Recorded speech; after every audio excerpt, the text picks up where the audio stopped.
Thank you guys for joining us this evening for this Ask Me Anything session. If you look at this screen, you'll see that it says aspendentalce.com/welcome. So during the pandemic, Aspen Dental is actually offering free CE for anybody in the dental industry. So this is available to anybody. So if you guys are looking to, get more CE done during your free time, or you have a colleague, friend, family member that's looking to do more CE, they're more than welcome to use that. This is credited CE. That's available to anybody. So my name is Sami Jilla. For those of you that don't know me, I'm the Academic Relations Manager with Aspen Dental Management. And Aspen Dental Management is the organization that supports all of the practices across the U.S. So every single Aspen Dental practice is individually owned by a practice owner. And there's over 815 practices at this moment in time in over 40 states. And my job specifically is to work with the District 4 schools and just teaching you guys about the opportunities with Aspen, introducing you to doctors. And then my job to help with owners across the U.S. is to find them good candidates, find them talented clinicians that can be an asset in their practice. But I'm not going to talk much during this. I really want Dr. Workman to take the floor here. So you guys can submit your questions at the Q&A tab down at the bottom of the screen. You can submit them anonymously or not. It's completely up to you. But without further ado, Dr. Workman, you want to just give us a brief background about yourself and kind of how you made your way into dentistry and kind of where you're at now. Hi, everyone. Nothing here is really planned, so this is all off the cuff. I'm not sure who's on here and who knows me, but I went back to dental school later in life, and so I have a background in real estate and in business, and did my postbac at UNC Charlotte, and then went to dental school at UNC. Graduated in 2019, and as I've told everyone, I mean, I was like anti corporate dentistry, as they call it. DSO, the DSO model was like interesting to me. It kind of made sense because I was like, if these guys can do something more efficient than I can, then why not? It seemed like that's the way things were moving. I just didn't want to get left behind. And I actually accidentally stumbled into an Aspen lunch and learn, and literally had no idea what was going on. I just happened to be on that same floor in Broward, free lunch, walked in. I was like, honestly making fun. It wasn't very professional, but a couple of the things that they said made sense. So I just was like, you know what? In my head, I was like, it doesn't hurt to learn a little bit more about this. Like, it literally can't hurt. Let's just see what's going on here. Let me do some background research. I can always say no. And I was just like waiting for them to like mess up. So I wanted to talk to some dentists, go basically talk to as many people as I could. And every time I talked to somebody, I was like very guarded. But now I've been with the company, actually September 17th, it will be 1 year. And I literally, I told a couple of the people that I first talked to, I said, like, the first time I feel like my ethics would be compromised or we're not doing something correctly, I'm out. And, I mean, they very confidently said, like, yeah, we're with you. Like, we don't want anybody to be unethical. So it's just, I don't want to say that I was brainwashed, but I didn't know anything about it. And I've had a great experience with them. I do the dentistry that I want to do, and got the opportunity to run an office in Gastonia. It's going really well. I mean, I'm an open book, so any questions you have, I'm here to answer them. Great, awesome. So you guys did start posting some questions even before the session. You guys had the option to do that. So you guys are going to see me looking from this way to this way. I have a screen here that I'm going to be reading the questions off of. So Dr. Workman, with your real estate background, what made you want to get into dentistry in the first place? I used to want to be a surgeon when I was in high school. I went to a private school, but no one in my family is in medicine. So I told my dad I wanted to be a surgeon. He talked me out of it. He said, "You won't have a life." So I said, "You're probably right." But this was back in the '90s when surgeons had pagers, and they'd be called out constantly. And so I didn't know what I wanted to do, but I knew I liked real estate. So I went into that and loved it. But there was a lot of unprofessionalism in it, and there was some of the day-to-day things I didn't really like. So when the economy crashed in 2008, times were tough. I had more time on my hands, and I look at going to med school again. And one of my friends said, Garrett, I wouldn't go to med school. I've always seen you as a dentist. Look into it. I never looked back. Awesome. So this question just came in. Sounds like you have a very positive experience. Why do you think we hear so many negative things about Aspen Dental? That's an easy one. The thing that I boil it down to is that Aspen Dental is a huge target, or like let's call it corporate dentistry is a huge target. If let's put it this way, if something bad or you had a bad apple at in private practice, and that dentist got reprimanded, sued, bad reviewed, you wouldn't say that all private practice is bad or unethical. But when you've got thousands of employees, literally thousands of dentists, and you're going to hire maybe one bad apple or maybe just one interaction with out of thousands of patients didn't go right, and that's blasted somewhere. Aspen Dental gets labeled. It's just an easy target just because it's all under one umbrella. Yeah, exactly. That's perfectly put. So there's a lot of pros because everybody knows about Aspen, but there's also cons, like you said. If one bad dentist is at one Aspen practice, it might even affect a different Aspen practice in a different state just because they carry the same brand. And I wouldn't Um, even say that there's a lot of negative things about Aspen. I mean, if you search, you're going to be able to find it just because it's Aspen. But I mean, since I've been with them, I mean, you don't really hear that much negativity. Because, like I said, you could go out and find whatever you want, anywhere in the state about, a lot of dentists. So. yeah, and it's pretty often that I hear it's really the dentist that makes the practice, essentially. So here's another question here that just came in. Do you have any desire to go to private practice? If so, how locked in are you with your contractual obligations to Aspen Dental?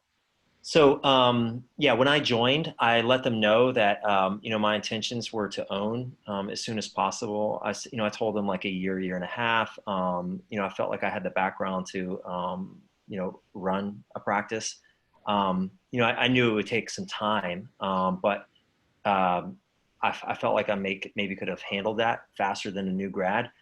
But so yeah, I was always leaving the door open, but the and this is not I'm not just saying this here, but the more I go, I mean, I'm not even looking in other places. All the support is right here with Aspen. They've approached me about ownership, so I mean, this is the direction. Like, I mean, there's no question. This is the direction I'm going. Is Yeah. ownership with Aspen. And then I think there So, was another part. The contractual obligation.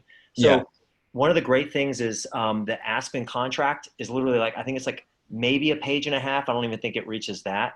And it's just very generic. I had an attorney that came and spoke at a CE event. And when this guy spoke, I was like, this guy is the man. I mean, he reviewed, tens of thousands of contracts across the nation. I mean, this guy was the man. He spoke to me for like 2 hours. Luckily, he didn't charge me.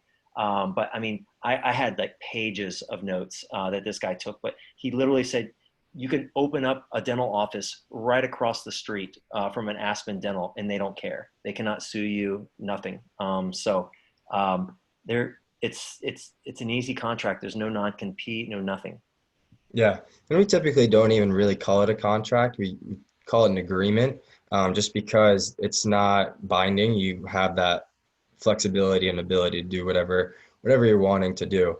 And the reason behind that is because if you're unhappy in your environment, you know, it doesn't make sense to stay there. And why would Aspen want to force you to stay there, or that particular owner want you to stay there? Because it's kind of like a lose-lose. But there's a follow-up to that. It says, were you able to negotiate with your contract? I love negotiating, and I think everybody should try. But at the time, they weren't budging, so it is what it is. I thought it was a good opportunity. To me, it wasn't about the money in the beginning, so um, I'm not going to pass up a good opportunity for a few $1,000s, like a good long-term opportunity for something that I view as small. Yeah, absolutely. Um, So this question here. So how did you end up practicing in Gastonia? Did you get to choose your practice location, or did Aspen assign you a location? My wife only wanted to live in a bigger city, and that left literally only the Triangle or Charlotte. I lived in Charlotte. We moved there in 2005. So that's we wanted to move back there. So that's pretty much where I was looking, and the opportunity was there for me to train for a couple months and then open up that Gastonia location. Great. Okay. So I wasn't like, I mean, guys. they didn't, I didn't have to move there without my free will. You know what I mean? Yeah. So, yeah. So typically, like I'm more so on the recruiting side. So one of the questions that I ask a lot of students when I'm figuring out where they want to go is, where do you want to work? So, we can see what openings there are, what our owners are looking for, whether that's an associate. So an associate is typically what you start off coming out of dental school, and then you can get promoted to a managing clinical director when you can run an office on your own. And that's what Dr. Workman is right now. He's a managing clinical director, a lead dentist. Um, and I want to tie that in with the question that came in earlier. Is there upward mobility within Aspen Dental? What kind of growth is there? Um, I think no matter what state you go to, it's going to be huge. Aspen has the means and the infrastructure to grow quickly. In North Carolina, there's a ton of opportunity. So, I mean, if you're going to be with any dental organization right now, I don't know anything about Heartland, but if you're going to be with any dental organization right now, I can't imagine more growth right now than with Aspen. Yeah. And just to add on to that, in terms of like growing as a dentist, you want to talk about kind of how it works from associate to managing clinical director to partner or owner. You want to touch on that? Yeah, so Aspen just doesn't like, the way it was. I think it was said to me, like, they don't give out practices like candy. They want a marriage, and that was, I remember even from the first time they were at the school. They kind of talk about like dating. So it doesn't matter how much experience you have; they're automatically going to start you off as an associate. Obviously, if you have a lot of experience and you're able to move up quickly, they're going to move you up, and they want to move you up. Like I can go into like how loyal Aspen's been with, in my opinion, even people that in different positions that should not be there, but they really want to work and promote and grow their people. But yeah, you start out as an associate, and then once your speed is there, and you can manage a schedule, you can manage, you can communicate with patients, you can basically manage an entire office. Then you're promoted to an MCD. Again, that's a managing clinical director. So the lead dentist. I'm the only one. I run that office. And then once you show you can run an office successfully, grow and the talent around you, and maybe train other dentists. They're going to look at you for ownership opportunities, and so it depends on how flexible you are with ownership. So unfortunately, I'm older. I've got kids. I've got family here, a wife. I'm not as flexible, so that may take a little bit longer. But I mean, if you're flexible, I mean, they've got opportunities all over North Carolina and in other states. So it's definitely something to look at. Great. Um, okay. This question you kind of touched on a little bit, but what options did you look into coming out of school? Why'd you end up choosing Aspen? I know you've kind of went into why'd you choose Aspen, but what other options were you looking into? I have a really good friend who's super successful. He's a prosthodontist, and he does rural dentistry. I was only looking at rural dentistry. I didn't want to practice in a city. I don't know. I like country people. I spent a year working with the NC Missions of Mercy. I think I get the biggest emotional impact and the biggest reward by like working with like just just country people. I don't know. That's just me. So I knew I wanted to practice rural dentistry. Plus, I didn't want to have to deal with traffic and things like that. So, um, anyways, I had a good friend who was a prosthodontist. He offered me to run a practice in Troutman. I didn't really want to do that, even though I think it was an excellent opportunity.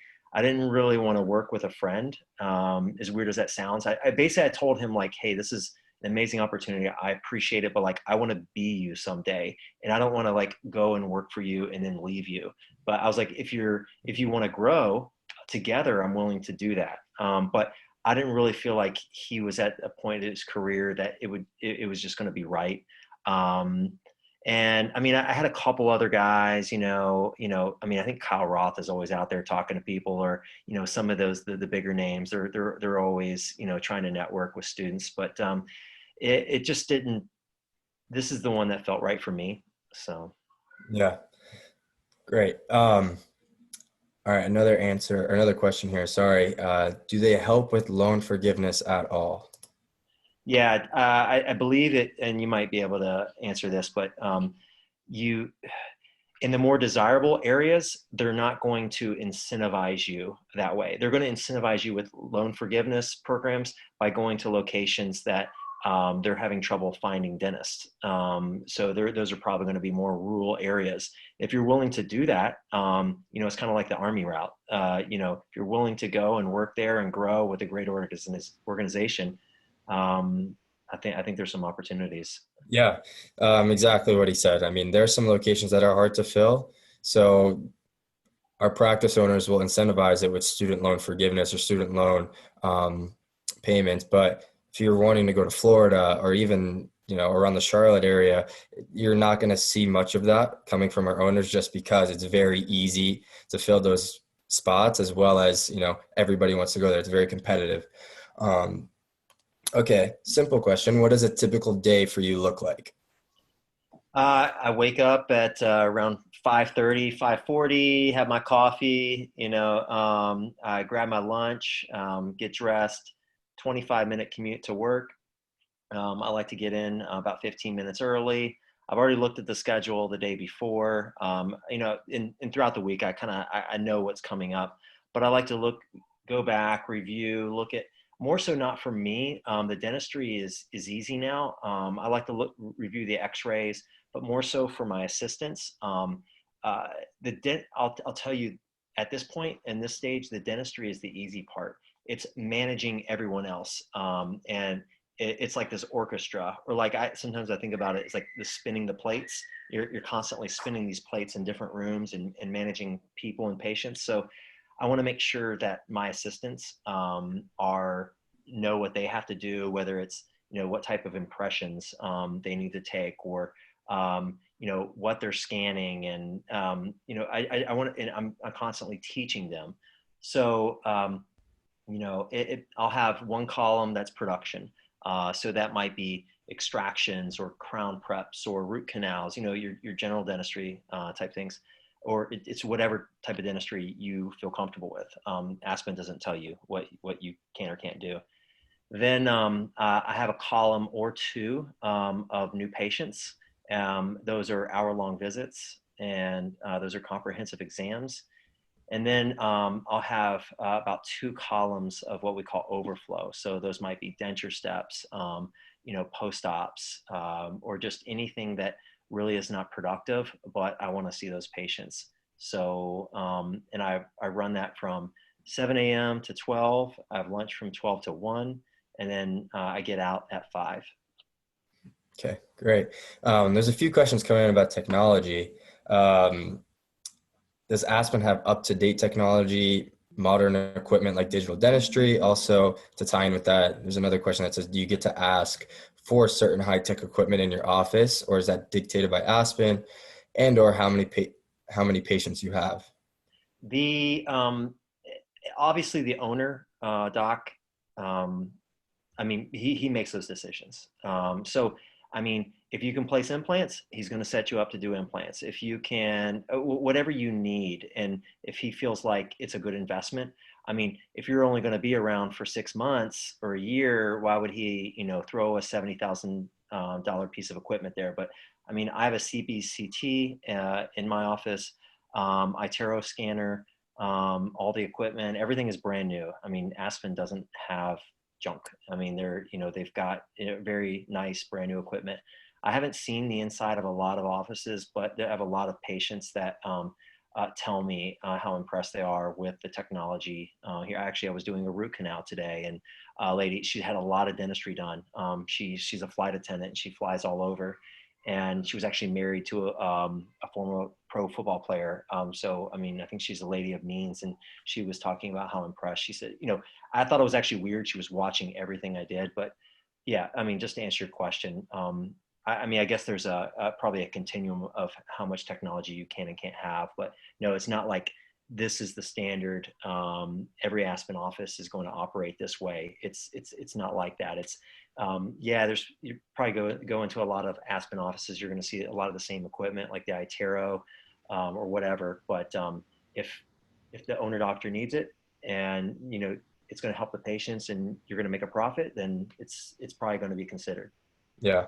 And I believe moving forward with the Aspen practices opening up, they're coming with an iTero scanner and a CBCT from now on. So there's some practices that still may not have those things, and that's up to the owner, the practice owner, if they're wanting to purchase it for their practice. It's completely up to them. So great answer. Another question here. How many docs are working with you in the practice? Right now, it's just me. I'm getting an associate in October. Okay. Mhm. Great.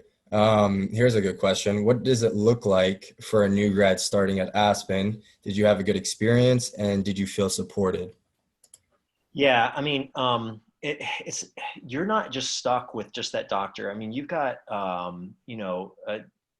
regional, divisional, area managers coming in and asking you, how do you feel? Are you supported? Do you need help? I mean, it's not just all about the owner doc and you. So I can feel like, I mean, it might be that way at a smaller practice. I mean, you're completely dependent upon them. I mean, if you feel like you're better fit with another doctor, they'll move you, or they'll maybe, hey, let them go train with this guy for or this girl, whatever, this other doc for a while. They're all about growth. It's all long term. They'll make it work. But um, I, honestly, I mean, again, I only know Aspen, but I can't imagine many other places with as many resources as Aspen. Literally, like, eh, eh, yeah. I mean, if there's a specific question, I mean, I'll answer it there. But I mean, Yeah. you mentioned the CE. To be honest, my feeling is there's so much basic dentistry to be done. I think first, working on communication and people skills. You're going to work on your dentistry. That comes. But like, I know a lot of people want to, do implants and root canals and things like that. Like if you can just communicate to get people to convince them to, have better hygiene, to save that tooth, or how to explain comprehensive dentistry treatment plans. That's how you grow. That's how you get more acceptance. That's how you help more patients. You get more treatment. That's how you grow. The dentist, there's enough basic dentistry out there. So, but with that said, there's a bunch of CE for free that Aspen offers. So. Yeah. These are some great questions, guys. Keep them coming. This one is kind of addressing a common myth in the DSO world. What is your expected production? If you don't meet the expected production, are there consequences? Have you or anyone else you worked with ever felt pressured to overprescribe or overtreat a patient? I was actually just talking to a classmate of mine. Actually, yesterday, he just signed a contract. He'll be working out in Greenville. But that was a question he had, and I told him, like, never once has anyone ever told me what type of dentistry, how to treat, whatever. Yeah, the owner doc has come behind me, and early on was like, Garrett, you missed some decay here, some decay there. I'm like, sorry, I mean, you're looking at a lot. And I think, even on some of the dental forums I follow, you have a bunch of different dentists and some don't notice things. So yeah, we make mistakes, but I always feel like I leave the patients in a better, position. I'm doing my best, but no, no one from Aspen, they literally cannot tell you how to do dentistry. That's all like doctor based. So only the owner doctor can tell me something, and he doesn't tell me. He trusts me. Like from day one, he saw that. I mean, I always take, I always feel like I'm an artist, and an engineer, and I don't want anyone walking out with poor dentistry. I hate when people come back if they're in pain or if something was failing. That would just make me feel terrible. So I just don't want that to happen. They don't tell you how well. They guide you on like how long a procedure could take and how you can be more efficient. But no, there's no like you have to do this or that. I mean, if your speed's not there, you might not be right for a lot of practices, and you're going to be put on you're just going to be put on fillings or something like that. But I mean, you got to have speed no matter where you go. Yeah. And just to quickly add on to that, our job is to solely Aspen Dental Management. So there's two different entities. There's Aspen Dental practices that are individually owned, and there's Aspen Dental Management, which is the organization that supports those practices. And when I say support, we're supposed to support them with everything that's non-clinical. So anything, whether that's marketing, so making sure patients are getting, walking through the door, efficiency, anything that they need from an administrative perspective to help them be better and focus on their patients and make sure they get the care that they need. Somebody's asking here, can you explain what DSOs are? So DSO is just a dental support organization. So again, our job as an organization is just to make sure that our clinicians are taken care of and they can do their job as efficiently as possible, and making sure that the patients are getting the best care that they deserve. But Dr. Workman, do you want to add anything onto that about, can you explain what DSOs are? Yeah, I mean that's a good answer. They just take care of like everything that's non-clinical, and they're more efficient at it. They're like anything. I always feel like in my life, you go on Amazon, you want to buy something, you want to research. They do all that. Like they handle all that BS. So you can just literally go into work, focus on the patients, focus on your staff, and then walk home to your family. Like that's it. Like it's great. Now, yeah, there's phone calls and texts and things like that to improve things outside, but you're not, you let them know what you need and they take care of it. Yeah, great. So I know you don't really know much about other DSOs, but somebody's asking, what are some perks to working with Aspen versus other DSOs? Yeah, probably a really good question. Um, I don't know. I don't know.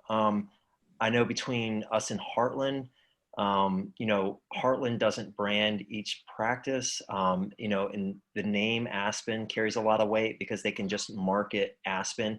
So with that, when someone's driving by or people remember the name Aspen, so, they stop in, give us a call, go on the website. We get a lot of new patients. Let's put it that way. I think one of the hardest things in business or dentistry is getting the patients, to keep the doors open, and Aspen does a great job at that. Yeah. So this question just came in. You kind of went over this a little bit, but it'll be good for everyone who came in a little bit late. What was your trajectory out of dental school? Wondering if you went straight into DSO or did you do something else beforehand? And I No, think it's a great question for you because the owner doctor that Dr. Workman works with actually went that route, private practice route before Aspen. So we'll have a good perspective for you guys. Yeah, I didn't. I went straight to Aspen. When we moved, I had a family. I had three kids. One of five, or actually at the time, what, like four, two, and a child that was a couple months old. I mean, he was born right before I graduated, like April 25th. So, and then we ended up buying a foreclosure in Charlotte. So we had to, selling a house, moving, had this foreclosure. We just kind of wanted to enjoy the summer. While I was in dental school, like I said, I had kids. My wife worked weekends. I kind of just wanted to just chill for a little bit. So that was our plan. And but also it worked out well because the just with the timing with the owner and hiring people, September worked really well for us. Yeah. So I didn't have any Um, experience. so a lot of people are interested in the finance aspect. So aren't DSOs for-profit businesses? Are there consequences if a dental practice isn't profitable? What about rural areas that have trouble getting enough patients, especially during COVID? Um, okay, so yeah, there's a lot of parts there. Yeah, I mean, no matter what you do, you got to make a profit. I mean, I would say that there's less stress with an Aspen practice than with an individual owner, because they have, they can go 6 months without earning a profit, or maybe a year, to turn things around. Your average dentist is not going to have the cash to be able to float his employees that long. We actually get a lot of employees that way because they're being let go, or they're not getting the hours, or business fluctuates. So with assistants, they get hired on, and they're 40 hours a week, and then things happen. Now they're being let go a little early, and or may talk to anyone, any past graduates of UNC, and you'll find that the grass is not greener. It, you might be hired because that individual dentist wants to grow, but the business just isn't there, and you're working part time, and then you're fine. Then you're working with Riccabini, or night and day, or something like that. Trying to find extra work. Aspen's steady. That was actually a huge part of my decision, because I have a family. I wanted something steady. Yeah, great answer. And just to add on to that, I mean, at the end of the day, a dental practice is a business, and in order to continue operating, it needs to make a profit. But as long as you're doing what's right by the patient, that's never, an issue from what I've heard talking to other docs. Um, Another question here: does Aspen offer any benefits such as free CE, retirement, insurance, etc.? Just really quick, yes, they offer free CE. I'm actually going to share my screen now. So aspendentalce.com/welcome. So Aspen is literally offering free CE for anybody in the dental industry right now. No matter where you're working, what part of the dental field you're in, you're more than welcome to use this and share it amongst your friends. But do you want to touch on benefits, Dr. Workman?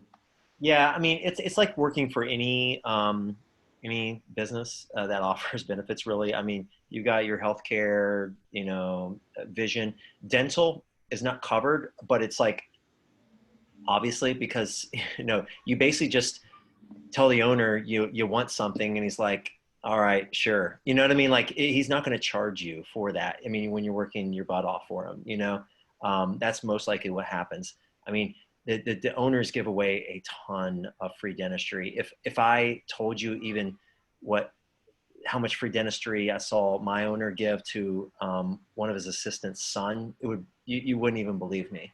Um, so yeah, the dentistry is taken care of. 401k profit match, like I think up to like 2.5 or 3% or something like that. I think 3%. So I mean, it's your basic stuff. I know there was what's the typical salary? You're going to start out making like probably 120 to 140 or something like that as an associate, but you should quickly move up in North Carolina to an MCD if you want, within a year. So you can, you may not double your salary right away, because you got to you got to build up your skills, you got to build up the practice. But basically the potential as an MCD is to like double or more that. So I mean, you can be looking at like 200 plus as an MCD. That can go way up depending on how successful the practice is. Yeah, great. Okay, this question here: if the lead dentist is responsible for his, yeah, if the lead dentist is responsible for his or her coworkers and patients, what does the dentist owner do? My owner dentist is basically the lead dentist at another office. So if I need him, I give him a call, or I take a picture of an X-ray or a pan and ask him a question.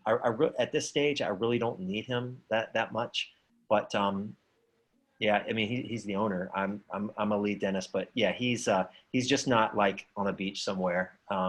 All the dentists that I know work, as a dentist. Yeah. Yeah, it's pretty much up to you. And really quick, I forgot to touch on this when he was talking about salary. He said you can expect to make between, 120, 140, but that's in North Carolina. And this is going to vary practice to practice.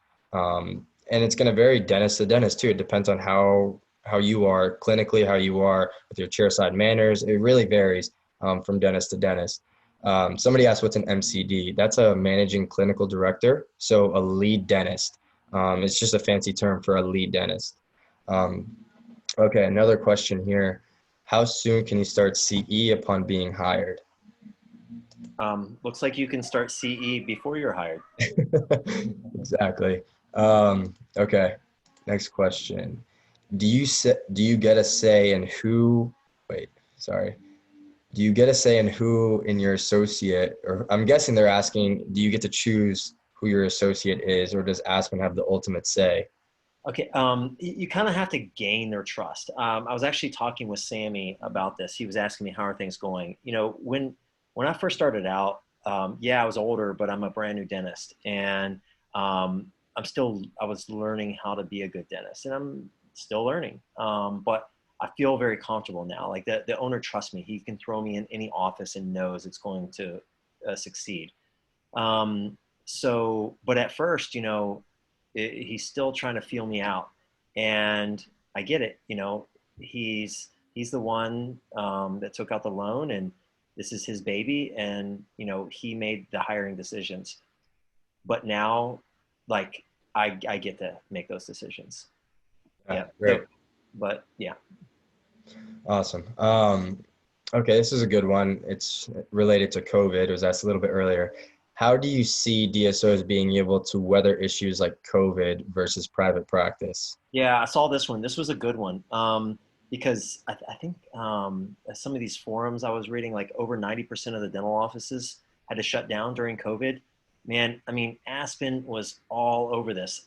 They stayed open. Again, this is the great thing about having a DSO or the support, because do you think a lead dentist, is going to, you know, have the funds or the resources to have an attorney on call already working for him, or people figuring out like regulatory accountants trying to figure out how to keep the doors open based on your metrics, how this thing's going to work, like what dentistry we can do, like doctors, clinical directors, like looking at the CDC guidelines. I mean, it's just like they were on it 24/7, and we didn't know what it was going to look like, but we kept the doors open 4 days a week.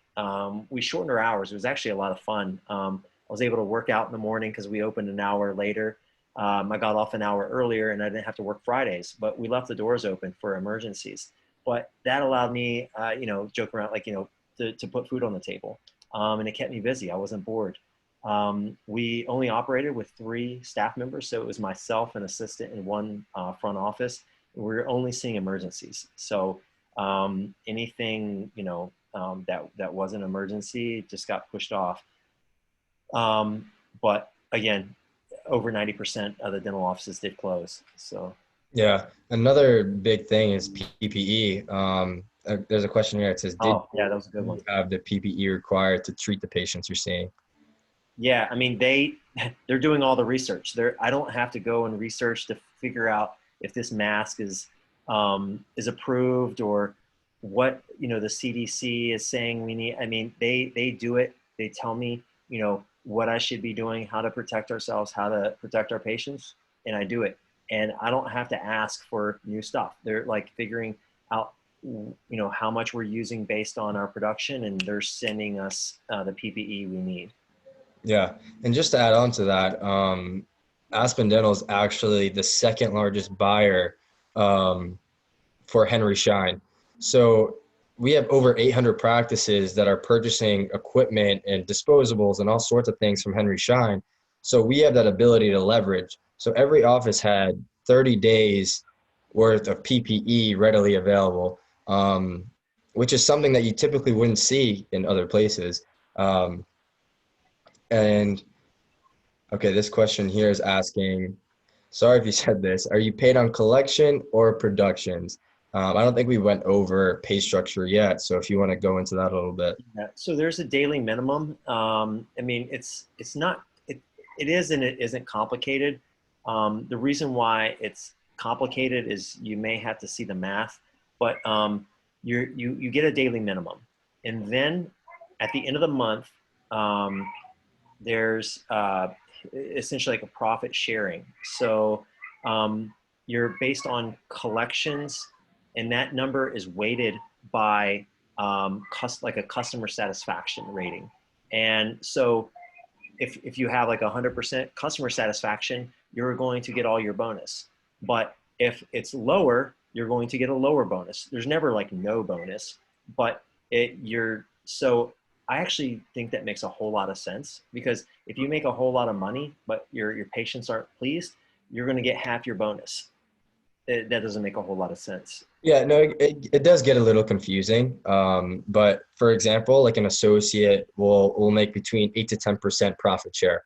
So what they're doing is taking the profits of the practice at the end of the month. So that's everyone. So that's the dentist, the hygienist, the specialists that come in, so oral surgeons or endodontists, and they're taking that profit at the end of the month after expenses and they're divvying it up. So an associate, again, 8 to 10%, and that's a sliding scale based on the patient satisfaction score.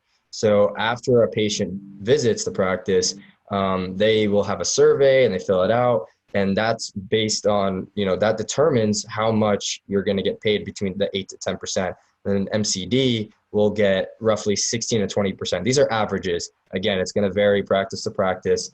But yeah, it encourages everybody to work as a team from the front, the front desk to, whoever's working on the patient. So I think that's something that is incredible. I've never seen a pay structure like that, because it always makes sure that you're doing what's right by the patient.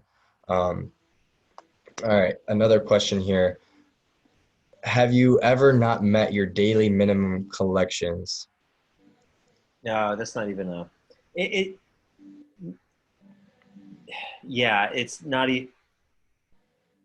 actually, I don't even look at the collections, to be honest.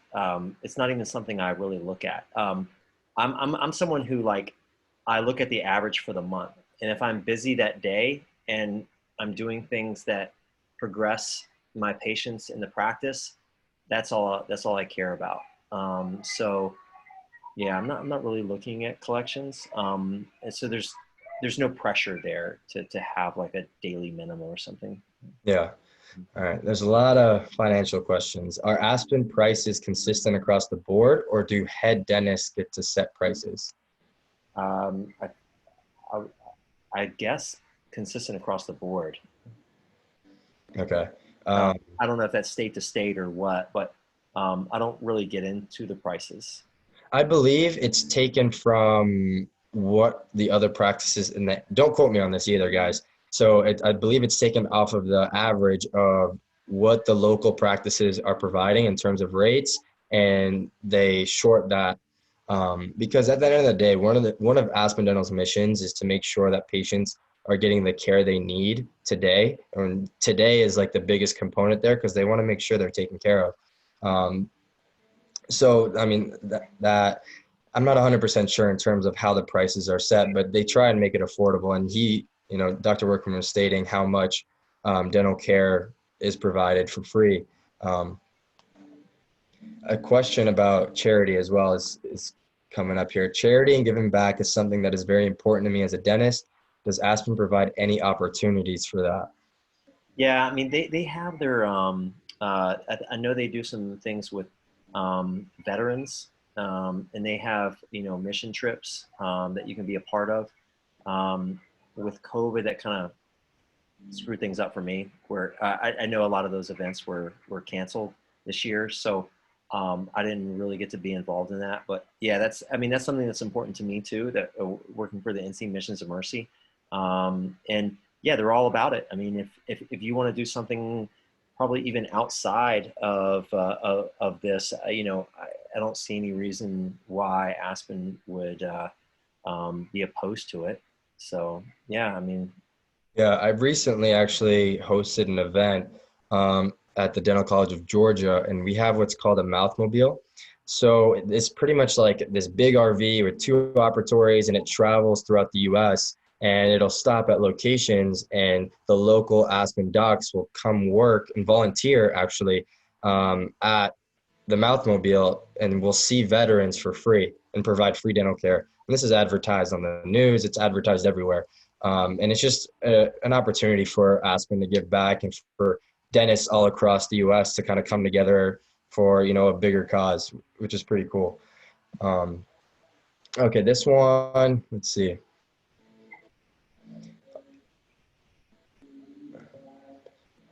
This one is going back to the surveys. This is a good question. If patients never fill out the surveys, are they considered positive or null surveys? I only fill out surveys when I'm pissed. mhm. Yeah. Yeah, I don't know exactly how that works.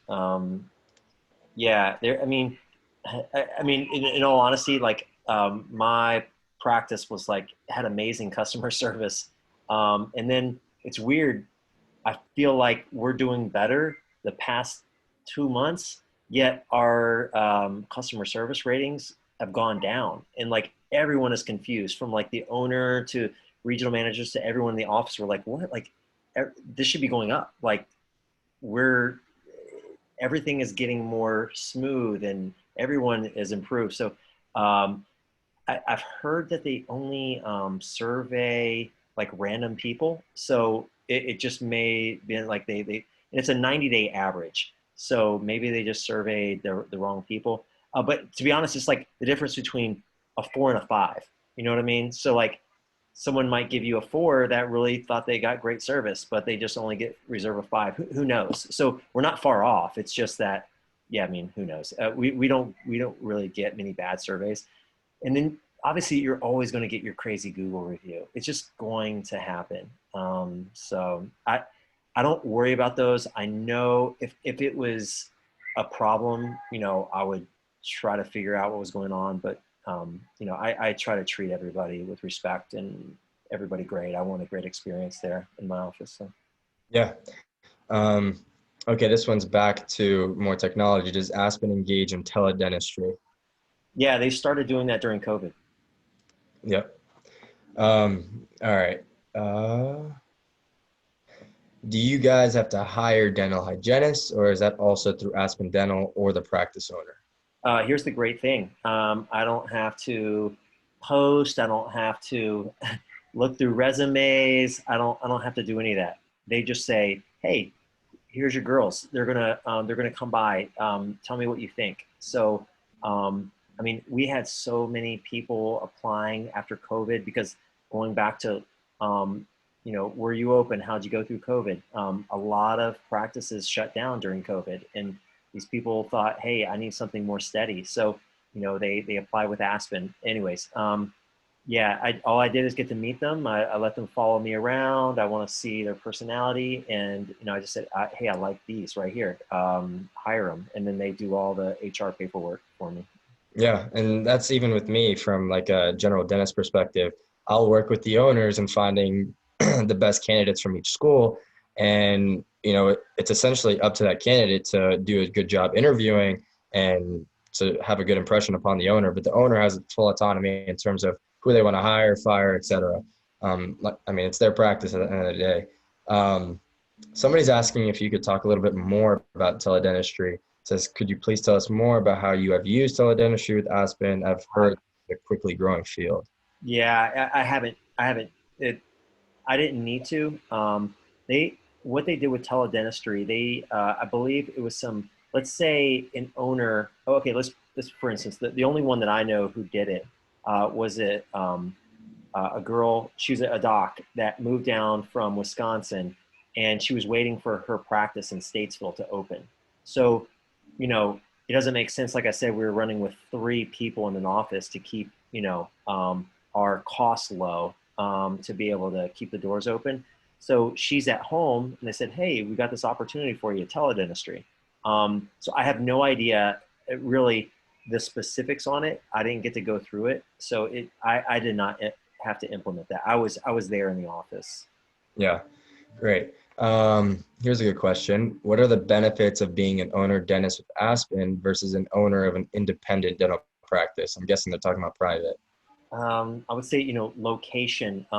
Aspen's going to get you patients. Like I said, at the end of the day, I know people think it's like a bad word to use, but you have to make a profit. You have to pay your employees. Like you you got to run things efficiently, and they're going to help you. They're not going to say, "Oh, you got to do 250 grand or 100 grand." But they're going to figure out what you need to keep the doors open, depending on the location. So they're going to help you with those metrics. Maybe a private practice office is going to be, less efficient, or they haven't negotiated with insurance companies or Henry Schein or whatever, or their lease negotiation on their building. Aspen takes care of that, to make sure you can keep the doors open.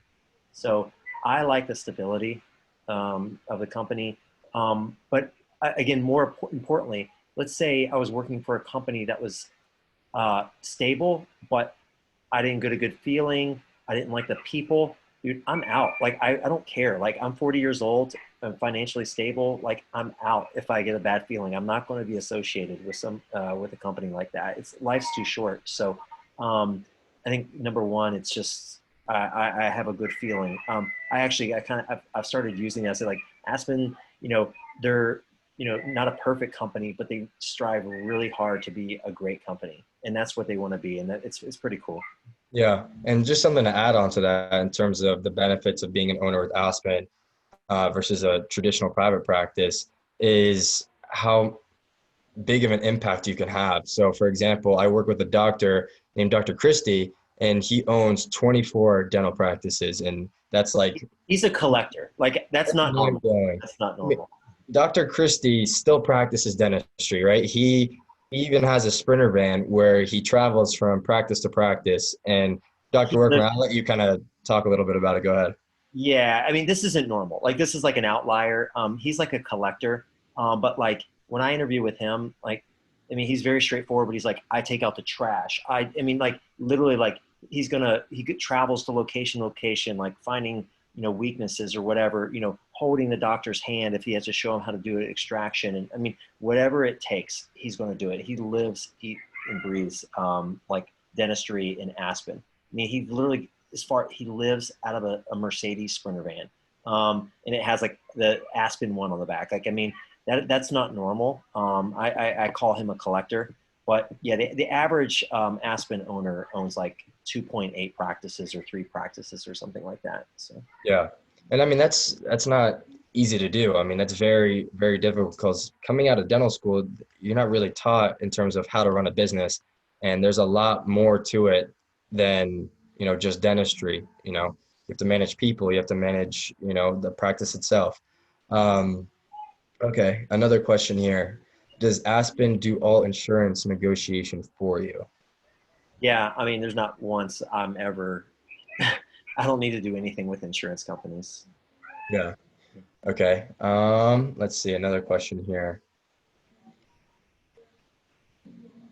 What do you enjoy most about working for Aspen? And also, what do you enjoy least?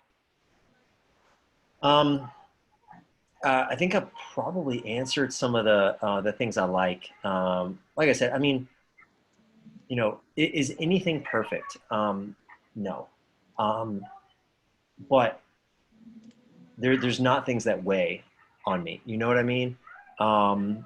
It's not Aspen that wakes me up in the morning. It's all right. Did I treatment plan this correctly? Did I do this or that? It's great to not have to, because a lot of you probably have not worked for other people before, and it's challenging. It's a passive way to go through life, and I think Aspen gives you. They try to give you the confidence. It's like, this is yours. Like, run with it. They're trying to grow you. So, I mean, I don't really have like a direct answer there on the positive. It really works for me. They've thought of all the things you need as a doc. Let's put it that way. I don't know if that works as an answer. Things I like the least. I'm very blunt. I'm blunt with my patients. I'll tell them all the negative about every procedure that's going to happen, because again, I'd rather be straightforward. But I was actually talking to Sami about this. It Getting some changes are like turning a cruise ship. Sometimes it takes time, and again, maybe that was because of my inexperience at first. Maybe they didn't trust me, but now they trust me. So like if I tell them something, they listen. I used to tell them the same things 6 months ago, and they didn't listen as much. Not that they were disrespectful. It's just that I knew it didn't carry a whole lot of weight. But so sometimes that can be frustrating. Again, there's no disrespect, or they don't shoot down your ideas. They take it and and they think about it. I think if they're more on site, maybe that would help. But again, compare that to working for another DSO or private practice. I don't know that would be too much different. Yeah. Okay. This question just came in. Do you have any flexibility in your fee schedule? Yeah, I mean, so like if a patient comes in and they're in pain and they don't have insurance, and we give them every discount we can. Same thing. Whether if it's a full mouth extraction and dentures, we're gonna give them the discount. It's like I said, it's not all about the money. It is, you got to keep the doors open, but um, that's you know and whether there's discounts or promotions, we implement all of those as well. We're not trying to give this person something or take away or charge this person more. I mean, we don't do that. It's just, it is what it is. You can sleep at night, you'll never be sued. So that's kind of the way we operate. Yeah. I mean, end of the day, we're human and we're understanding and empathetic. Um, Great. Let's see the next question here. What was your biggest hesitation about joining Aspen? If everything I heard in dental school was true, I mean, that's only natural. Like, I mean, I didn't know anything about DSOs. I mean, it just, again, what was that, like a Dateline documentary or something like that? We all watched it at UNC, and I thought they were the devil. That's why I was in that at Lunch and Learn. I was making fun of them. I was like referring to that. Um, and yeah, that's what I thought of Aspen and DSOs. So Yeah, this is a good question. What do you mean you'll never be sued? Does that mean corporate Aspen will completely handle all legal issues? oh, that is one thing that can happen. But no, I mean, I'm just saying, if you're treating different patients differently and you're charging out for things that you didn't do or unethically, and in the back of your mind, that's not right. I wouldn't do it. So I mean, that's just my advice. I mean, just do it right. I mean, the money will come. I was like that when I was in real estate. I didn't care if somebody bought a house or not. I wasn't trying to convince them either way. Sometimes I convinced them not to, because it wasn't good timing or right for them. I mean, the money and success comes with time. So. Yeah, here's a good question. What are some mistakes you made along the way that we could learn from? So I guess just overall advice that you could provide to some of these students. Um, uh, work on communication with patients, and work on comprehensive treatment plans. Find your weakness and figure it out. Okay. Uh, doing things slowly or poorly was never, I mean, I'll be honest, when I first got out, honestly, like you just don't do enough dentistry in dental school. You don't see enough cases. That's what I always said. I haven't seen enough x-rays. I haven't seen enough cases. I haven't seen this enough. I screwed up in dental school. There were things I didn't do well. But I knew I had it. I knew I had it in me. And you know, you just stay the course. You keep getting better. You keep improving. You know, sometimes there would be, you know, comprehensive treatment plans where like, you know, you want to try to save a tooth and you got to figure out which teeth you can save and which teeth you can't. What's, you know, when you're wasting a patient's money and when you're not. I mean, if you're, you know, if it's I don't care what, do the best long-term treatment plan for that patient, even if it costs them more money. Just the best long-term treatment plan. And if they, and give them their options. And if they have questions, you know, we'll work on it. We'll you know, we'll try to alter the plan, but don't compromise, you know, do bad dentistry just because, you know, it saves the patient a buck, because it doesn't always save them money to, you know, compromise your dentistry. Yeah, it's a great answer. Okay, this is going to be the last question here because I do want to be respectful of Dr. Workman's time. Still about legal issues. If you have done everything as ethically as you could, but you still have legal issues, does Aspen help you? Yeah, I mean, okay, so there was, I mean, like I said, I'll be honest. During COVID, I guess I pulled someone's tooth in March, and like a couple weeks ago, get this phone call from someone crazy, you know, saying, "Oh, they're going to sue this or that." We figure out who it was and who the patient was. They never came back for a post-op. They never did anything. They, they did nothing. I called the patient. His girlfriend or wife answered, and she's cussing, throwing the F-bomb around. It was like very unprofessional. And I was just like, hey, you know, like have them come in. Like, let's check it out. Like, no, you'll be hearing from our lawyer. I'm like, it was one tooth. I mean, we pull enough teeth here where, I mean, I'm pretty good at pulling teeth and managing that. I'm not a butcher. And I mentioned it to my area manager, you know, like what would happen in the situation. She's like, you know, don't worry, like keep doing what you're doing. We've got attorneys. If they need to handle it, you know, and escalate it, they will. Yeah, I mean, it's kind of nice to have Aspen back up like that. But again, like I treat people right and with respect. So I'm not there to, it's just not in my personality to go there. But you know, you just never know. I mean, you see a lot of patients and like this phone call. I mean, but nothing ever happened from it. I have no idea. Maybe they needed money. I don't know. Yeah, great. I mean, I mean, it's another perk that you have. You know, you have a legal team, you have a corporation behind you ready to back you if you need anything. But again, I do want to be respectful of Dr. Workman's time. Man, thank you so much for doing this, for volunteering an hour to really just help these students understand a little bit better about what Aspen is all about. My email address is right there on the screen, sami.jilla@aspendental.com. So if there's any questions I didn't answer or something you think of later, shoot me an email. If you are looking for locations just to go job shadow or you're looking to interview, you know, shoot me an email. I'm more than willing to chat with you guys. The free CE is up there as well. Dr. Workman, is there anything you want to add on to close? Yeah, I mean, if you guys want to do this again, I think someone asked if you want to do it. This was easy. I'll do it again.